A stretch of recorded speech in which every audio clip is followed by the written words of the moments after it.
I'm here today again this is my second round. The first round we lost all the audio, and luckily he was doing another interview that gave me the opportunity to talk to him. He is the author of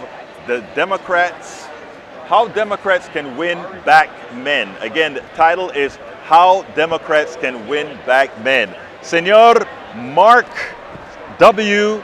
Sutton, how can Democrats win back men? Well, thank you so much for having me. And the Democratic Party, first of all, I think the most important thing to acknowledge, in fact, that they have been losing among men.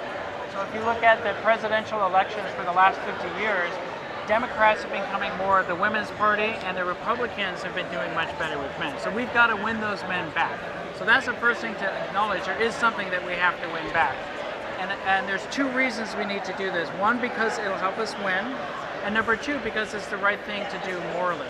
Because a lot of our men and boys, and I'm talking about all men and boys of all races, all ages, ability levels, sexualities, everything, the whole rainbow of all men, we're seeing lower outcomes. We're seeing them doing bad in education. Men's life expectancy is now 5.9 years less than women. You know, you just said something there. You just said about they're doing much worse. It's interesting that the other day I was hearing about affirmative action for men because as it turns out, there are more women going to colleges now. Women seem to be doing a whole lot more. I just wanted to kind of interject that. Well, that's the interesting thing about universities.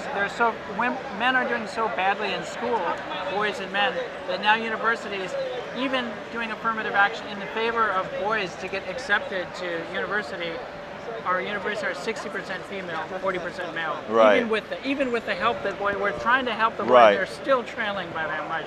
But I think the Democrats can focus on men's issues that fall right in line with Democratic Party principles, while still supporting women and girls. And I really want to emphasize that because it's so important. I still, and my ideas in my book, are still supporting women and girls, but we need to do a better job of appealing to the male voting bloc. Because historically, when Democrats have lost the male vote by more than 8%, they have lost every single time. This has happened for the last 50 years. Every single time they've been at minus 8% or above among men, they have won.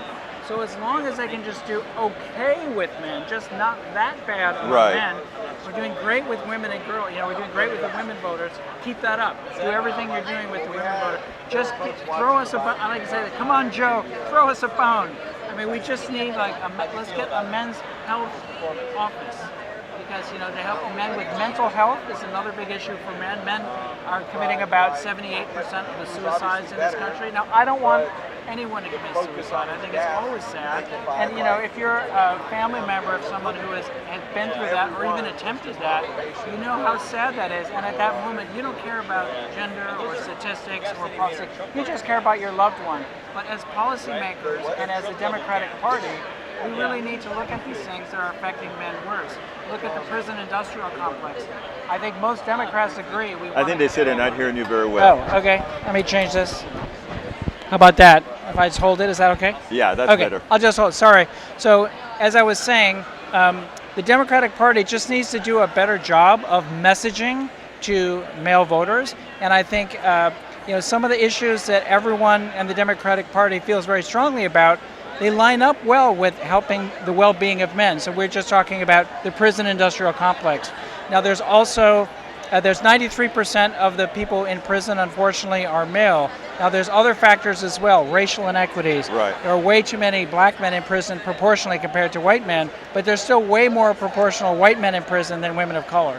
So there's still a lot of men in prison, and if we can work on the prison industrial complex, I believe that is a male gender issue, and it's okay to say so. There's nothing wrong with that. And I think it'll help get male votes. Yeah. The Democratic Party is always considered the party of an identity. You know, people always say we have so many identities. Yes. It's confusing and sort of a lot of men would say they get left holding the stick. And I think, in effect, you are saying that, but not in the negative way, in that if everyone who vote you're looking for need to be cared for. Exactly. In other words, it's not that you're asking that other identities not be cared for, but in the process, not because we are a patriarchal society, which we are, that doesn't mean that all men form part of that patriarchy. Right. Just because all presidents have been men doesn't mean all men have power or that all men's issues have been addressed. That's exactly right. And I just really hope that people get that message. And I'm glad you appreciate that. It's a positive message. I call it the all demographic strategy. So Howard Dean, if you remember him, he had the 50 state strategy. Right. Let's go after, we're going to support our Democrats no matter where they are. If they're in Alabama or Mississippi, states that are not likely to vote Democrat, they still supported the people. We still need to do that exact same thing, but instead of geographically, demographically. Right. We need to support everyone. So anyone walking in the room should say, hey, the Democrats support me because of who I am. That's great. They listen to my issues, they listen to my problems.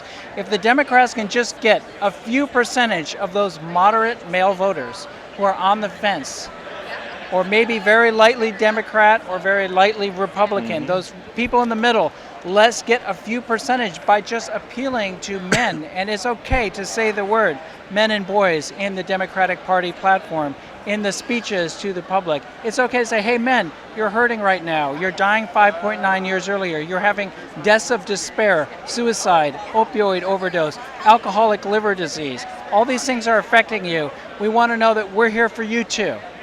We're here for you too, and we want your vote, and we're going to work with you. We're going to create an Office of Men's Health and Well-Being. There was a bill created for that, so it's not. I'm not the first person to suggest this. There was the late congressman from New Jersey, Representative Payne, and then sadly he died at the age of 65 this spring. But he was the one advocating for this Office of Men's Health, and I think we should carry on his legacy and do that. I don't think that diminishes anyone else by supporting male health. I think I'm sufficiently convinced that we put resources where we find problems. And if we find that there's an increase in suicide in men, if we find that that men are more violent, if we find all those things, it is incumbent on us to invest the resources to mitigate that particular problem. Yeah. Likewise, women have distinct problems of the way society treats women in general. That's why we have affirmative action. That's why we have DEI and all these other things. All of it is necessary. The problem that many have is, just as you present the very strong points that we need to take care of men, absolutely so. But in the same process, we need to make sure that all folks that are not being cared for their particular identity, demographic, or whatever, that is handled. Absolutely, and I 100% agree with that. Again, that's why I call it the all demographic strategy. If you look at the 2020 Democratic Party platform, men's and boys issues, they're just not mentioned. They just don't bring them up. If you read between the lines, you can say, oh, they seem to care about opioid overdose. Well, that's good. And again, I don't want anyone to die of an opioid overdose, but the fact is it's about 75% of the people who are dying of opioid overdose are male. Right. So and there's actually been studies that prove there's something about the male brain that make us more susceptible to opioid overdose than women. So there's even a biological reason that men are doing it. It's not just social, it's a combination of social and biological, but there's actually biological things about the male body that make us more susceptible to overdose. I don't think there's anything wrong with just acknowledging publicly available data. I think again, the issues, and I think earlier in the interview that we did before I lost the audio, you made a very important statement, and it had to do with progressives. You said, I hope progressives will open their minds. And I told you, being a progressive means you have an open mind. So those progressives that you're addressing to without an open mind, that would take offense to you saying we ought to look out for. I mean, let me give let's put a little bit more stuff into this. Okay. That is to say, you're a white guy. Are there something specific that affect white guys? Because you are a white guy who is the power structure in America, does that mean that we shouldn't support the ills that affect? No, I think in effect we have to look at the totality of whoever has an issue that needs caring for us to care of. And in the process of doing that, we would also knock out patriarchy or white supremacy or all these other ills that society suffers from. Right. Do you agree? Yeah, I agree with that. If we help everyone, everyone's going to be better off. There you go. Yeah. So There you I go. really appreciate you bringing that up. And, you know, I just think it's really important to understand the facts and the data on the ground as far as voting goes. So, you Right. know, there's the moral reason, which we've been talking about, the moral reason to help everyone. Right. There's also the strategic reason. If the Democrats do not get enough votes from men, Right. they will lose. Well, that is a statement of fact. And right now, they're getting crushed among men by the Republicans. I don't like the Republican messaging, and let me make this clear. I don't agree with a lot of their messaging. However, 2 of the Republican senators wrote major pieces of work that directly addressed men and at least focused on what they believe to be male gender issues. Now, you might not agree with, it was Senator Josh Hawley and Senator Marco Rubio. Senator Josh Hawley wrote a book about masculinity. Senator Marco Rubio issued a report on the status of men. And I think there's some good things in there, some things I don't agree with. Let me make that clear. Right. But at least they addressed men. Where's President Biden's report to exactly. men? You know Nothing. What It doesn't you know exist. What is interesting with the way Republicans do things? They always mix a measure of truth. That just a timeout. Okay. They Go ahead. They always put some elements of truth surrounded by misinformation, lies, and disguises. And that's what makes their messaging effective, by tying a little bit of truth with the rest, and that's what you get. But I mean, you know what? I tell you what, I'm glad that you wrote this book. Folks, the name of the book is How Democrats Can Win Back Men. And I know when my brother here, Mark Sutton, says that we need to look out for men too, I know a whole lot of progressive, the initial jolt is, well, men have been dominant anywhere, now it's time to look after everybody else. There are 2 answers that I give to that, and you know, I pay homage to the brother here that says, yeah, for those men that are having issues, we should look into. And for the people listening, remember, you do have sons, you do have fathers, you do have brothers, and you love them just as much as they love you. So, I mean, I think taking notice of this makes sense in the proper context. Thank you. I appreciate that. And that's what I ask people to do. Think of somebody in your life, a father, a brother, a child, a coworker, a colleague, a friend. Right. Everyone, you know, we're all interconnected, and helping all of us just supports everyone. Mark W. Sutton, Yes. author of How Democrats Can Win Back Men. Available on Amazon. Thank you. He wants me to say available on Amazon, and you can take the snapshot of the card that he has here. All right. Thank you, my brother. Thank you so much. I You really have a good appreciate one. it. Okay, take care. Have a great day.